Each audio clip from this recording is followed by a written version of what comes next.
Bonjour à tous. Merci d'être présents pour ce premier Meet and Talk de l'année 2025. Aujourd'hui, on a la chance de recevoir trois anciens élèves de la prépa qui sont actuellement à Schema. Donc, merci à eux de prendre le temps de nous présenter leur parcours. Donc, pour commencer, est-ce que vous pourriez vous présenter et parler un peu de vos années à la Cato, de votre licence, des potentielles associations et des écoles auxquelles vous avez postulé pour les concours? Ok, ok. Qui veut commencer? Ou je me lance peut-être. Vas-y, Sam. Donc, je sens que là, on est full. Donc, je me présente, je m'appelle Sam Pillard, donc j'ai fait 2 ans de licence d'éco-finance à la Cato. Durant mon cursus à la Cato, j'ai rejoint Why Not pendant une année. Et l'asso a été très intéressante également pour les CV. C'est tout bête, mais ça permet déjà de défendre un peu pour les euros, mais ça, on pourra y revenir, je pense, un peu plus tard. Concernant mon résumé, je pense avoir fait le tour de manière succincte. Je sais pas s'il y a autre chose ou si quelqu'un d'autre veut À étayer. quelles écoles t'as postulé, Sam? Pour le coup, j'avais postulé donc à Neoma et Schema et j'avais également fait l'IESEG en termes de solutions de repli, enfin, qui reste une très bonne école, sans jugement. Moi, je peux me présenter du coup. Alors, moi, c'est Margot Roussel. Alors, j'ai fait 2 ans à FGES. Donc, j'étais dans l'association L'Instant Startup. J'étais relations extérieures. Et du coup, j'ai rejoint un Schema il y a 1 an et demi. Donc, en L3, j'ai rejoint un Schema. Et sinon, niveau école, j'ai présenté les écoles globales, donc Grenoble, IESEG, Neoma, Schema, Kedge, etc. Vous pourriez nous parler de vos stages que vous avez effectués pendant votre licence et comment vous avez réussi à les mettre en avant pendant les oraux des écoles, peut-être? Du coup, moi, après mon bac, je suis partie 1 an à l'étranger. Donc, ce qui a vraiment poussé mon anglais et ce qui a mis un peu un point en avant pour Schema, parce que c'est hyper important aussi le côté personnel que aussi pro. Et pour les stages, donc j'ai fait 2 stages dans des startups qui s'appellent Lunettes de Zach. Donc, j'étais responsable logistique et ensuite j'étais commerciale dans une startup dans l'environnement. Donc, c'est vraiment je pense que vraiment pour réussir, si vous voulez schéma, premièrement vos stages qui sont très importants, donc bien le mettre en avant, et aussi votre projet professionnel et aussi tout ce qui est association, etc. C'est important de les mettre en avant. Et c'est vraiment ce qui marche, c'est tout ce qui est pro et personnel. Enfin, pour schéma, pour ma part, pour les euros. Et est-ce que tu as réussi à joindre tes stages à ton projet professionnel pendant les oraux, par exemple? Oui, après, je voulais principalement monter ma propre start-up. Donc, mes 2 stages en start-up, ça a aussi lié mon envie professionnelle future. Et après, c'est vraiment expliquer ce que votre projet professionnel, en fait, si vous savez à peu près ce que vous voulez faire plus tard, il faut vraiment le démontrer et inciter un peu pendant les euros. Et c'est ça qui va faire la différence. Selon moi, c'est ça qui a fait la différence lors des entretiens pour les écoles. Oui, donc personnellement, j'ai fait 2 stages de 2 à 3 mois dans une même entreprise. En fait, c'était plus ou moins des espaces CFR. Donc, dans un premier temps, j'avais fait de la comptabilité pour découvrir le métier et le domaine. Et dans un deuxième temps, je l'ai fait plutôt sur la partie vente. Et en fait, donc j'étais en licence de finance. J'ai découvert que ça me plaisait pas particulièrement. Et donc, ce deuxième stage, c'était également de la découverte, mais c'était aussi quelque part pour préparer un peu mes euros. Parce qu'en fait, le deuxième point en partie vente, qui est donc un peu plus décorrélé de la licence de finance, m'a permis de raconter une histoire au jury, celle de dire que j'ai fait un choix en choisissant la licence de finance, me rendre compte qu'elle ne me plaît pas forcément, et donc dès ce deuxième stage de deuxième année, commencer à me préparer pour plus m'orienter vers de la gestion du management. Donc tout ça pour dire qu'on peut avoir un projet qu'on défend un schéma, notamment au travers du CV projectif, qui n'est pas forcément en lien avec son choix de formation initiale ou avec ses stages. Le plus important, notamment pour donner du sens au jury, c'est de raconter une histoire, de raconter son histoire, pas avoir peur de camoufler la vérité. J'ai été honnête auprès du jury en disant que je me suis trompé éventuellement dans mon choix de parcours initial. Et le plus important, c'est pas tellement le titre que vous avez, ni le stage que vous avez fait, c'est comment, une fois que vous avez cette matière première, vous allez être capable de raconter une histoire et d'aller embarquer le jury avec vous. Et ça, pour le coup, c'est le point le plus important. Ou en tout cas, c'est là où j'ai eu les meilleurs retours. Ok, bah super. Merci pour le petit point un peu différent. Donc la question que beaucoup attendent, quels étaient vos scores au TAJ et au TOEIC? Et est-ce que vous avez remarqué un peu un score précis qu'ont obtenu les ennemis lors de votre année? Alors, moi, pour le TOEIC, du coup, j'ai eu 890, je pense. Et pour le TAJ, enfin, mon premier TAJ, c'était une catastrophe. J'avais eu genre 60. Et ensuite, au deuxième, j'ai eu 110. Et donc, c'est pas vraiment tout ce qui est TAJ et TOEIC qui m'a mis en avant, parce que je pense que sur ça, j'étais pas la meilleure. Mais ce qui fait vraiment la différence, comme je l'ai dit avant, c'est votre entretien. Et je pense que, enfin, du coup, pour mon oral, j'ai eu 20 entretiens, et ce qui a fait la différence. Donc, il faut vraiment se spécialiser. Comme je dis, le TOEIC et le TAJ, c'est important. Mais ce qui fait la différence, c'est quand même les euros d'anglais et d'espagnol. Ça, ça dépend. Les deux, c'est facultatif. Et ensuite, les euros avec le jury qui sont hyper importants. Ok. Et toi, Sam? De mon côté, j'avais eu 121 au TAJ et j'avais eu 960 au TOEIC.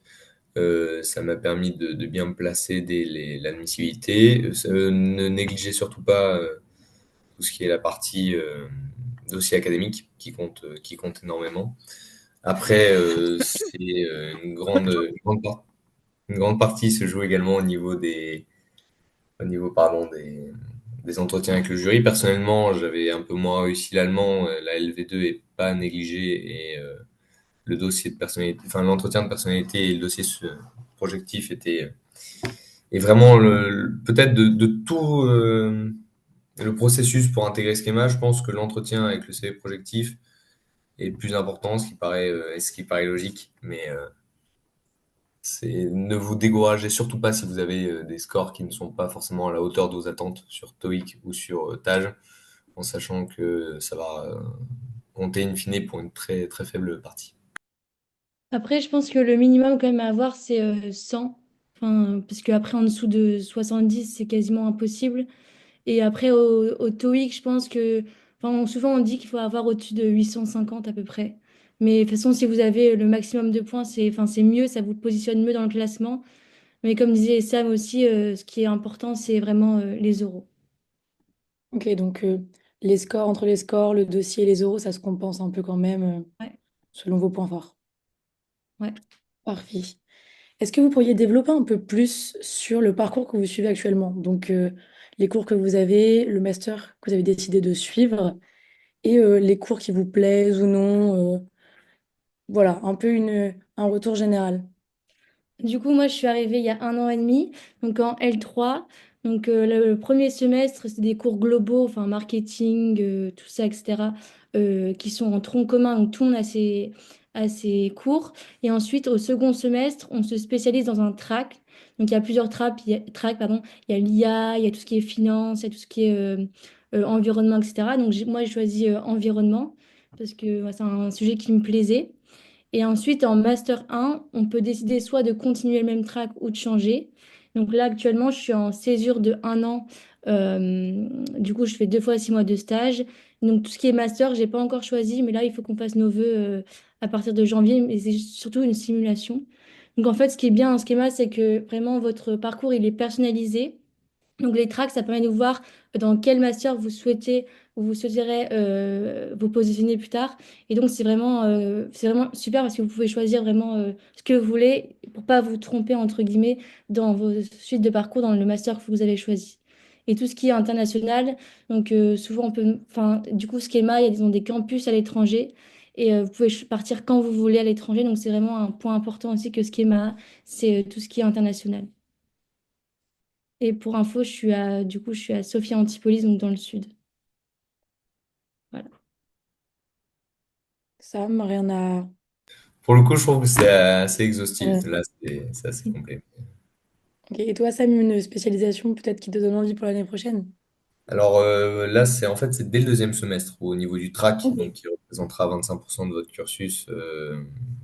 On devait choisir. J'ai pris en fait les grands enjeux. Donc j'ai de la géopolitique, j'ai de la stratégie d'entreprise, Et le troisième qui est à venir, c'est au niveau du droit. Donc en fait, c'est assez intéressant parce que ça reste somme toute généraliste. Donc ça ne vous enferme pas assez tôt, par exemple, comme un track dans la finance. Globalement, il n'y a pas tellement de surprises sur les cours. Je pense à ceux qui font une licence de gestion. Il y a quelques matières que vous avez déjà vues et que vous reverrez, comme le marketing. Là, par exemple, aujourd'hui, j'ai un cours de gestion des coûts, que ce soit en finance ou en gestion, on en a eu. Donc pour ça, c'est assez réconfortant quelque part de se dire de pas forcément attaquer que de nouvelles choses, même si un peu de nouveauté ne fait pas de mal. Ok, bah merci pour ce partage. Je vais prendre le relais sur les questions. Est-ce que vous pourriez nous parler des modalités d'entretien de Schema et est-ce qu'il y avait des particularités spécifiques à ces entretiens et si oui, comment est-ce que vous y êtes préparé? Tu veux commencer, Sam, ou j'y vais? Comme tu veux, tu peux y aller si tu veux. Ok. Bah, du coup, pour Schema, ce qui est vraiment spécifique à Schema, c'est c'est les projectifs. Donc, je ne sais plus c'est sur combien de temps, parce que ça fait 2 ans maintenant. Je pense que c'est sur 10 ans. Donc, vous devez expliquer voilà, pourquoi Schema, enfin, quel master vous voudrez faire, dans quelle entreprise vous voulez travailler, etc. Donc, ça, vous parlez de ça pendant votre entretien. Ensuite, il y a l'entretien de seconde langue. Donc, ça, c'est facultatif. Donc, je vous conseille de le faire fortement parce que tous les points au-dessus de 10, ça vous rapporte des bonus. Donc même si vous plantez, bah, c'est juste une note que vous n'aurez pas. Si vous avez par exemple 7 ou 8, bah, ça comptera pas. Donc pour ma part, j'avais eu 12, je pense, donc ça m'a mis 2 points bonus, donc c'est quand même très, très bien. Ensuite, si je me trompe pas, il y avait du coup ça. Et après, il y avait l'anglais. Donc l'anglais, ça c'est tout, on doit le passer. Et en soi, si vous avez des sujets à préparer, je pense, où il y a un sujet en avance. Et enfin, ça se passe. Je pense qu'avec FGS, on est bien préparé. Donc ça, si vous préparez bien tout au long de l'année, il n'y a aucun souci sur ça. Je sais pas s'il y a des choses à rajouter, Sam. Alors effectivement, le CV projectif, c'est la particularité de Schema. Personnellement, je l'ai préparé également en prenant rendez-vous avec le Career Center et pour le coup, c'est vraiment vraiment enrichissant, vraiment important. J'avais eu la chance de rencontrer Denis pour ceux qui le connaissent et ça fait partie de ces gens qui sont vraiment des accélérateurs. Ils vous font gagner en maturité sur le travail, ils vous permettent d'apporter un nouveau regard sur ce que vous faites et donner du sens, ce qui est vraiment important. Donc, si je peux me permettre, s'il y en a parmi vous qui se cherchent encore un peu ou qui, pour des conseils, veulent y aller, c'est vraiment important. C'est des ressources qui, tant que vous l'avez pas testé, je vous promets à titre d'expérience personnelle qu'on sous-estime vraiment ce qu'on peut y gagner. Donc ça, c'est vraiment le point le plus important que j'aimerais au moins que vous reteniez ce soir. Après, effectivement, il y a le test en LV2. C'est tout bête. Vous avez peut-être passé un mauvais moment parce que vous êtes peut-être pas très bon dans votre langue. J'ai fait allemand, j'ai pas brillé, mais en attendant, j'ai dû avoir 11 ou 12. Donc ça fait toujours un point en bonus et quelque part, ça fait la différence aussi sur les classements. Ce qui est important d'ailleurs, c'est que pour ceux qui sont admissibles schéma, en fonction de votre ordre, vous avez le choix de votre campus. Donc c'est tout bête, mais ça se trouve, j'ai eu ma place au campus de Lille grâce à ça. Donc ne l'oubliez pas, c'est bête, mais tous les détails comptent. Top, merci beaucoup. Et au niveau du rythme, est-ce que vous sentez que c'est la même chose qu'à la gâteau ou que c'est plus important, que le rythme est plus important ou moins important? Sam, si tu Moi, veux je commencer. dirais Ou Marie. que en école de commerce, entre guillemets, on a moins de boulot. Enfin, après, moi, pour ma part, j'avais un rythme un peu moins soulevé soutenu, pardon, qu'à FGS. Qu'à FGS, on prépare quand même des écoles, donc c'est important. Et c'est vrai que quand on arrive en école, on se repose un peu sur les lauriers. Mais en soi, moi, je donne un petit conseil, c'est si vous êtes pris à Schema, c'est de travailler tout au long de l'année. Parce que c'est vrai que les assos, ça prend du temps. Pour ma part, j'ai été dans une asso de sport. Et du coup, ça prend beaucoup de temps. Mais en soi, si vous bossez un peu avant les examens et que vous suivez bien les cours, entre guillemets, enfin, ça roule comme ça, c'est simple. Et c'est pas compliqué. Enfin, il y a beaucoup de travaux de groupe. Donc, je sais pas si vous aimez les travaux de groupe, mais après, c'est pareil dans toutes les écoles. Mais en soi, le rythme, enfin, il est bien, je trouve. Enfin, il est pas, on bosse pas à fond, fond, fond, quoi. Enfin, après, ça dépend. Si vous voulez un master hyper spécifique avec beaucoup de, enfin, il y a des masters, par exemple, en finance où il y a très peu de place. Donc ça, si vous voulez vraiment des masters dans le top 5 de schéma, c'est sûr qu'il faut travailler plus. Mais sinon, dans l'ensemble, le rythme, il est à peu près pareil. Oui, effectivement, pour vous donner un ordre d'idée, les masters relativement sélectifs vous demandent 15 de moyenne. Donc, ça peut paraître facile, notamment par le fait que tout le monde vous explique qu'en école de commerce, ça peut être très, très détendu et que ça ira. Ne vous faites pas avoir, pour ceux qui travaillent pas au long du semestre, je vous garantis que les périodes de partiels sont un peu soutenues, comme à la Cato, si certains connaissent déjà. Donc c'est important d'être régulier et effectivement, vous faites pas avoir par le fait d'intégrer une école et de pas travailler, vous pourrez regretter sur le choix de votre master. Donc c'est pas pour être rébarbatif, mais ça compte. Génial, merci beaucoup. Et une fois que vous avez été admis, comment s'est passée votre intégration? Et est-ce que le campus était à la hauteur de vos espérances? Du coup, moi, je suis partie dans le sud au soleil parce que l'île, j'aime bien, mais bon, j'en avais un peu marre. Et je regrette pas du tout. Du coup, j'avais mis Sofia en choix numéro un dans mes campus. Enfin, après, je pense que si j'avais mis Lille, je n'aurais pas été prise parce que j'étais quand même dans le bas du classement. Mais sinon, le campus, il est trop bien. Ce qui est bien à Sofia, c'est qu'en fait, c'est des petites promos. Par rapport à Lille, c'est beaucoup plus petit. Et du coup, on arrive vite à s'intégrer. Il y a beaucoup de nouveaux, etc. Donc, c'est vraiment au niveau social, c'est trop bien. Pareil pour les associations, il y a un panel d'associations différents selon vos envies. Et donc, je vous conseille fortement d'intégrer une association parce que c'est là où vous rencontrez le plus de personnes, c'est là où vous intégrez. Et même au niveau des cours, c'est plus simple après. Si on a un bon groupe de copains qu'on va donner les cours, etc. Et au niveau de l'intégration, bah, ça se passe peu à peu. Enfin, en général, c'est les associations qui font des soirées, des after-work pour intégrer les nouveaux. Et donc, voilà, si vous y allez régulièrement, il n'y a pas de mal à s'intégrer au groupe de Schema. Effectivement, la partie associative est très importante, notamment pardon, pour s'intégrer. J'ai un ami qui est avec moi à Schema et c'est pour le coup aussi important que vous. Le classement est important, vos écoles sont importantes.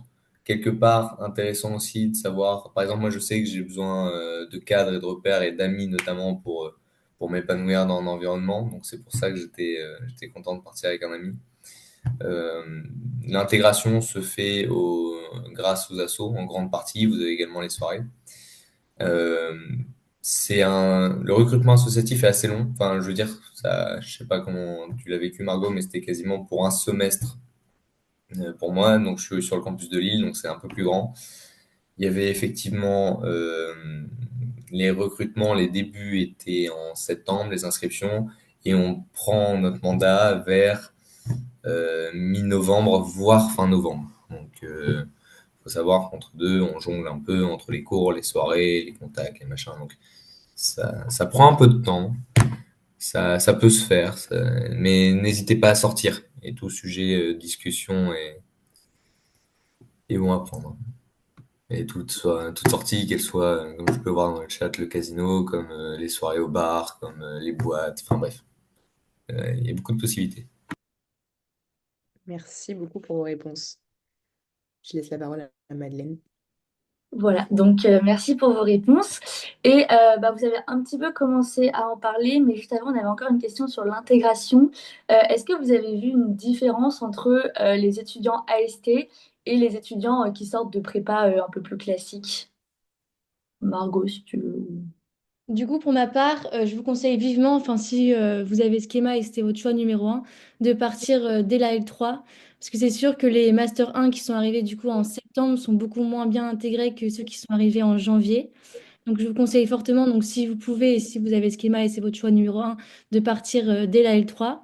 Mais sinon, après, au niveau intégration entre ceux qui ont fait une licence et ceux qui ont fait une prépa, enfin, il y a pas de distinction. Enfin, dès qu'on arrive dans une école, tout le monde est pareil, entre guillemets. Sam aussi, tu es d'accord? Même ressenti sur l'île. Pour le coup, de toute façon, tant qu'on le dit pas, les gens le remarquent pas. Et faut partir du principe que enfin, il y a pas que il y a pas que notre formation qui nous définit. Je veux dire, ça se voit pas, ça ne se lit pas sur nos visages. Donc, pour l'instant, j'ai même pas eu une seule Ok. réflexion. Et du coup, bon, ça a été un petit peu mentionné, mais donc on sait que les écoles de commerce, elles sont connues pour la vie associative, le monde associatif. Est-ce que vous avez rejoint des assos? Est-ce que Schema en propose beaucoup? Et si oui, du coup, comment est-ce que ça se passe, l'intégration, les admissions, etc. Alors moi, pour ma part, du coup, j'ai listé BDE. Donc c'est super important parce que c'est là où vraiment, entre guillemets, les associations remarquent ceux qui ont listé et ceux qui lisent, c'est entre guillemets ceux qui sont le plus intéressés pour les associations. Donc la période de liste, c'est intense. Donc ça dure en général 2, 3 mois et il y a beaucoup de choses à faire. Enfin, c'est super bien, je vous conseille fortement. Et ensuite, après les associations, du coup, moi, ma liste, on a gagné le BDE, mais j'ai voulu quitter le BDE pour être en asso. Et là, je suis en association donc, qui s'appelle Extrême Intention. Donc, c'est le sport de glisse, donc, tout ce qui est surf, ski, karting, enfin, tous les sports extrêmes. Et je suis responsable événementiel. Donc, la plus grosse chose qu'on prépare, c'est le semi-ski. Et c'est vraiment, niveau côté professionnel, c'est aussi hyper instructif parce que il faut contacter des organisateurs, voilà, il faut préparer des soirées, des afterwork. Donc vraiment, c'est super bien. Et niveau intégration, donc il y a 3 tours. Donc c'est hyper long. Et au bout de 3 tours, on sait si on est pris ou pas. Mais en général, je vous conseille, enfin, si vous voulez une asso, c'est de postuler à différentes associations pour faire plein de tours. C'est là où on rencontre le plus de personnes et ensuite, comme ça, on a plus de choix pour la station qu'on veut intégrer. Et quand tu dis c'est hyper long, genre ça commence en septembre et ça finit quoi Ça commence en septembre et ça finit fin novembre, début décembre. Ok. Et le nouveau mandat récupère du coup en janvier l'association, enfin fin décembre, début janvier. Ok. Et toi, Sam? Oui, donc le ressenti est à peu près pareil. J'ai pas listé pour un bureau. Personnellement, j'ai directement fait une association de cuisine. C'est vraiment important de lister. Enfin, vraiment important. Faut le vouloir. Faut avoir. Enfin, faut être prêt à le faire. Je veux dire, c'est une belle aventure. C'est un petit peu exigeant parce que c'est un rythme assez soutenu, mais c'est super intéressant parce qu'on voit la différence. Enfin, je sais pas comment tu l'as ressenti, Margot, mais entre ceux qui ont listé et ceux qui n'ont pas, c'est pas forcément le même nombre de contacts, de relations, et c'est vraiment une belle aventure. Donc c'est important de le faire pour ceux qui veulent, bien évidemment. Et effectivement, les associations, c'est un rythme un peu particulier. Puis on commence les phases de recrutement en septembre, et on a deux, trois, voire peut-être plus pour certaines assos. Donc ça peut être tout et n'importe quoi, c'est un entretien, c'est une soirée, c'est un événement organisé. Et vous avez le mandat donc mi-novembre, voire fin novembre, les partiels dans la foulée. Donc vous prenez réellement le mandat si vous voulez tout début janvier. Ouais, je reviens sur ce que tu as dit au niveau des associations et tout ce qui est liste. C'est vraiment mes vrais potes de maintenant, c'est mes potes d'asso et avec qui j'ai listé et mes potes d'asso, enfin dans mon asso. Donc en vrai, je vous conseille fortement. Enfin, ça prend du temps, mais après, c'est gagnant-gagnant, je trouve. Sam, rien à rajouter? Non, non, le plus grand est dit. Après, petit jeu un peu rigolo pour les assos, si vous prenez des responsabilités ou pas, souvent, au début de mandat, vous avez l'année à planifier. Donc, pendant les vacances de Noël, c'est un petit peu le jeu aussi, de s'amuser à planifier. Enfin, c'est un peu de travail. Ce que je veux dire, c'est que l'asso est prenante. Que ce soit une liste, un bureau ou une asso, vous serez assez surpris. L'écart entre les assos de l'Acato en termes de dispositifs, de moyens et celle de Schema sont assez impressionnantes. Donc, c'est des beaux projets à défendre aussi. Ok, Ouais, super. Oui, pardon Margot, vas-y. les assos, c'est super bien, mais il faut pas négliger aussi les côtés courts. Moi, j'ai une copine enfin, c'est pas un exemple, mais qui a listé et elle a pris beaucoup trop de temps sur la liste, etc. Et du coup, elle a dû redoubler parce qu'elle avait trop de rattrapage. Donc, c'est bien de faire moitié-moitié et pas que asso. Mais c'est sûr que c'est important, mais il faut faire attention. Enfin, c'est votre organisation qui est importante, en fait. Ok. Et du coup, ça a été aussi mentionné brièvement, mais est-ce que on a la possibilité de partir en césure? Et si oui, parce qu'on sait qu'il y a plusieurs campus donc pour Schema, est-ce que donc c'est vraiment le campus de notre choix ou est-ce que ça a un rapport avec une spécialisation, un stage, un échange? Comment ça se passe et en quelle année est-ce qu'on peut partir? Du coup, moi, là, je suis en césure. En fait, la césure à Skema, on l'a choisi un peu quand on veut. Enfin, en fait, c'est un programme hyper spécifique. Mais moi, j'ai choisi la césure classique. Donc, en gros, j'ai fait mon premier semestre de Master 1. Et là, du coup, en janvier, bah, aujourd'hui, enfin, ce mois-ci, j'ai rejoint une entreprise et je fais 2 fois 6 mois de stage. Donc, en fait, on peut choisir si c'est à l'étranger ou en France. Mais si on arrive en L3, c'est important de faire un stage en France et un stage à l'étranger parce qu'il faut faire en tout 10 mois à l'étranger. Et ensuite, après ma césure, donc en janvier 2026, je vais partir dans un campus de Schema. Donc, il faut savoir que tous les campus de Schema, on peut partir où on veut. Les places, elles sont illimitées. Donc, là, les campus, si vous voulez aller au campus de Dubaï, du Brésil, de la Chine, etc., c'est comme vous voulez. Et ensuite, après, il faut savoir que c'est hyper important la césure. Je pense qu'il y a au moins 90% des personnes qui font une césure, parce que c'est important de, voilà, de faire des stages de 6 mois, c'est hyper instructif. Mais il faut savoir aussi qu'il y a des gens qui font pas de césure. Enfin, du coup, c'est votre choix. Et voilà. Oui, encore une fois, ça a été balayé, mais ce qui est vraiment intéressant à Schema, c'est que ce soit sur le choix de vos cours, sur les césures, parce qu'il y a plusieurs dispositifs, ça peut être un semestre de césure, donc de cours de césure, voire une année. C'est que vraiment, une fois que vous rentrez dans le schéma, c'est vraiment vous qui allez décider de comment vous allez le faire, quand, et il y a une vraie capacité à personnaliser le cursus qu'on ne retrouve pas forcément dans les autres écoles. Et c'est un point qui est assez intéressant parce que je trouve qu'on en parle assez peu de manière générale. Et enfin, pour ma part, je l'ai découvert un peu plus une fois que j'y étais. Est-ce que vous avez des questions pour Sam et Margot? Parce que sinon, moi j'en ai. Du coup, j'en profite d'avoir la parole.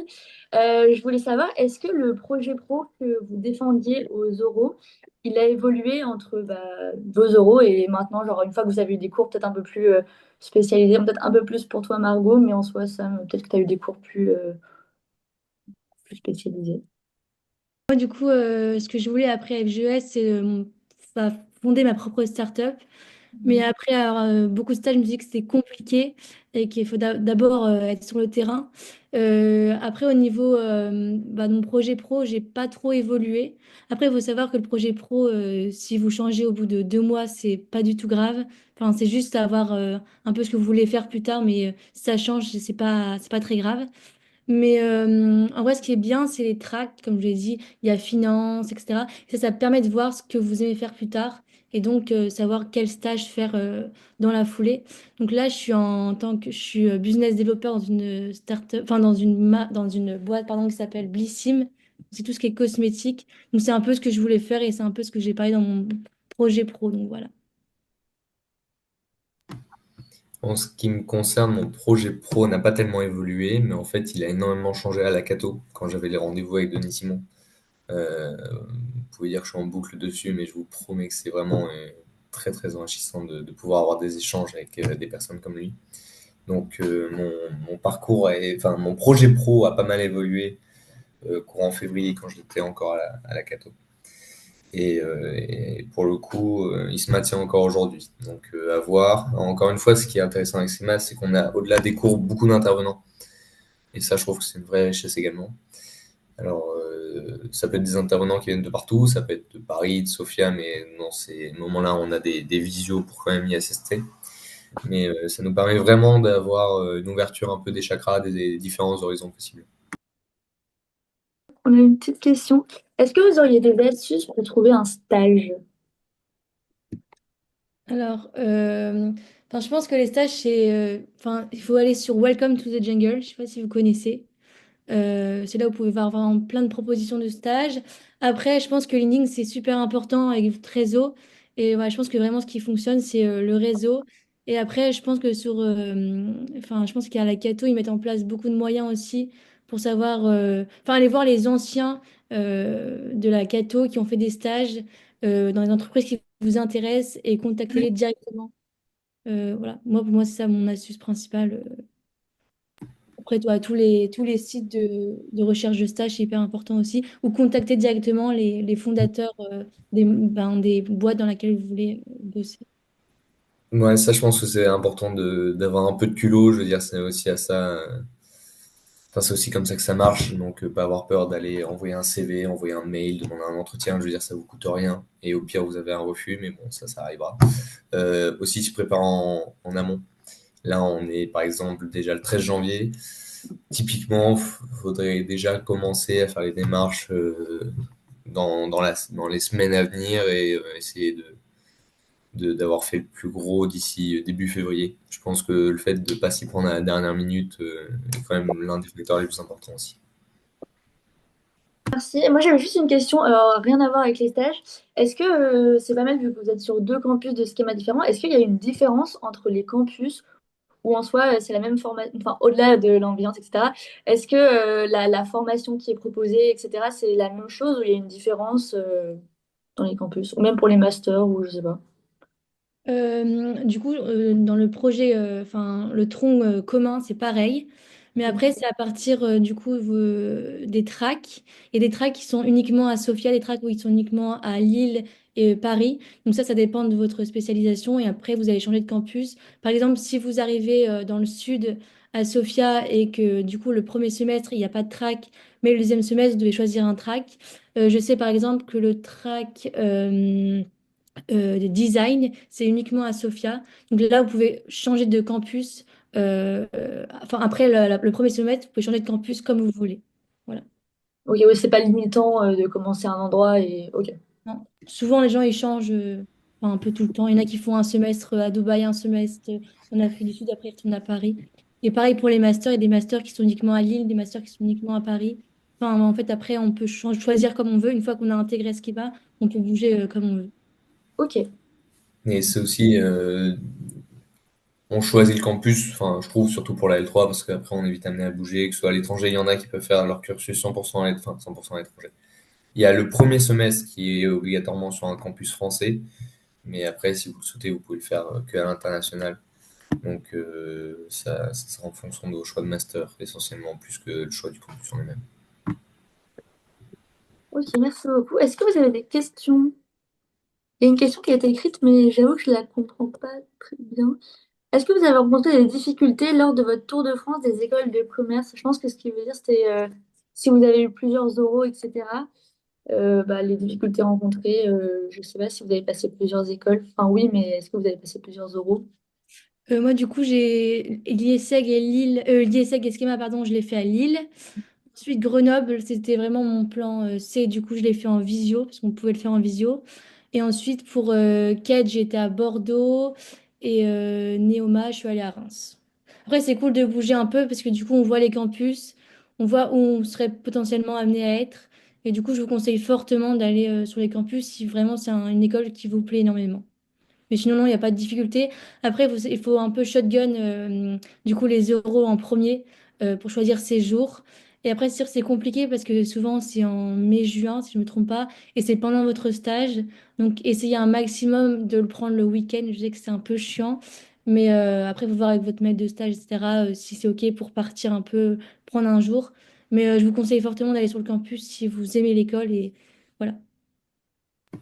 Et c'est important aussi de le faire. Enfin, je veux dire, si c'est vraiment loin, la visio peut être intéressante, mais n'hésitez pas à aller sur les campus. Moi, je sais que j'avais fait Néoma Reims.